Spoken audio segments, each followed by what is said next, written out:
In this tutorial from thefunkyprofessor.com, I'm going to cover the course and the distribution of the median nerve.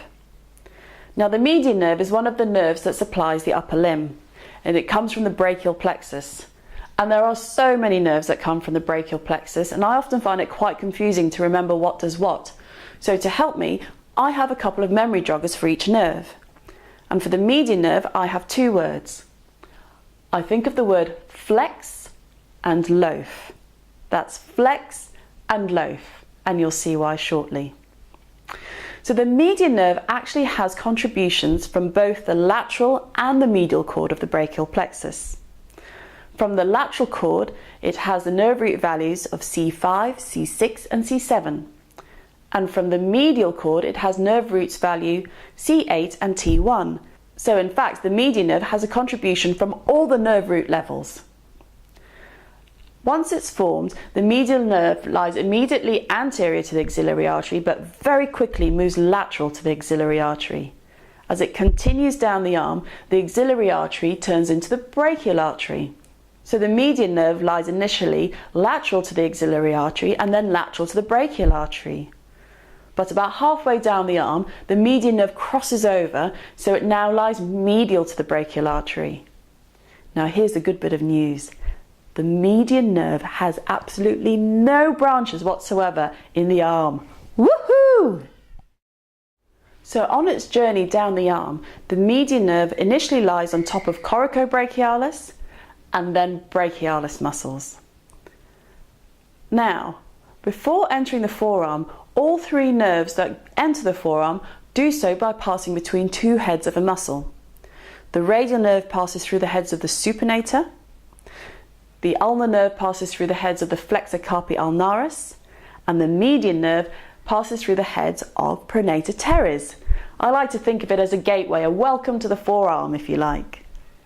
It is worth noting that the two nerves that supplies the majority of the muscles in the forearm, which is the radial nerve and the median nerve, give off these deep branches. The radial nerve gives off the posterior interosseous branch, and the median nerve gives off the anterior interosseous branch. The anterior interosseous branch descends down the forearm lying on top of the interosseous membrane. It supplies the three muscles in the deep compartment, which is to say flexor pollicis longus, pronator quadratus, and the lateral half of flexor digitorum profundus, the tendons of which attach to the index and the middle fingers. The medial half of flexor digitorum profundus is of course supplied by the ulnar nerve. So let's get back to the median nerve.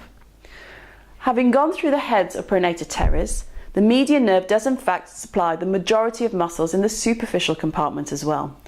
So this is pronator teres, flexor carpi radialis, flexor digitorum superficialis, palmaris longus. The only one that's missing is flexor carpi ulnaris, which is supplied by the ulnar nerve. The median nerve continues down the forearm, and about 5 centimeters proximal to the wrist, it gives off a cutaneous branch. And this goes on to supply the skin overlying the thenar aspect of the palm. The median nerve itself goes through the carpal tunnel, which is to say it lies underneath the flexor retinaculum at the wrist. It lies between the tendons of flexor carpi radialis and flexor digitorum superficialis.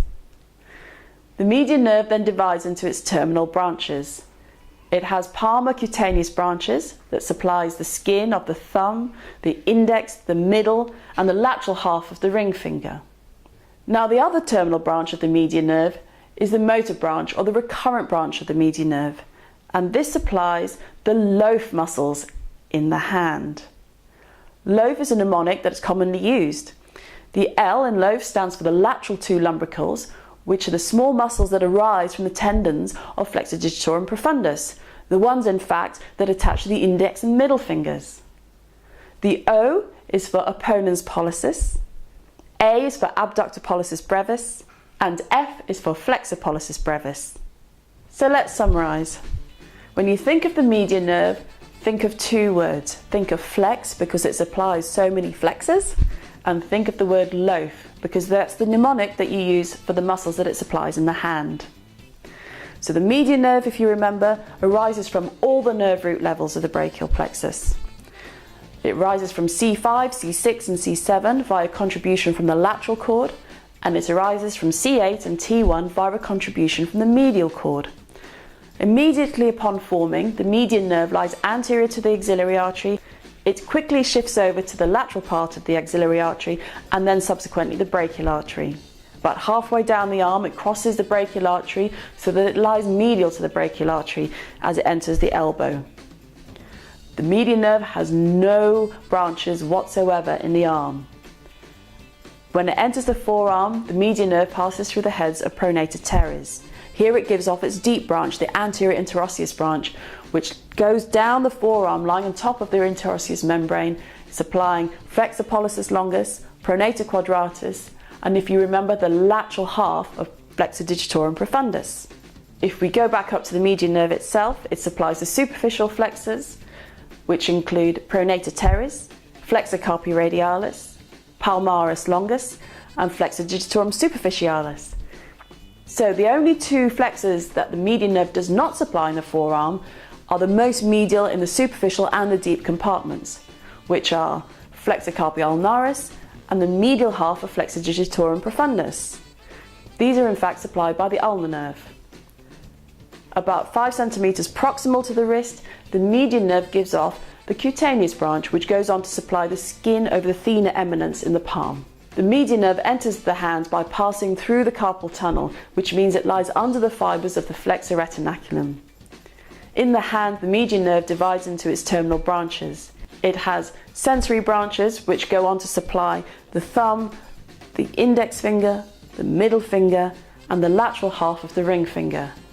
The motor branch, or the recurrent branch of the median nerve, supplies the loaf muscles, the lateral two lumbricals, opponens pollicis, abductor pollicis brevis, and flexor pollicis brevis. So there you have it, the median nerve. It's a biggie, but it's a goodie, and it gets asked so many times. So just remember, when you think of the median nerve, think flexing and think loaf, and the rest will come clear.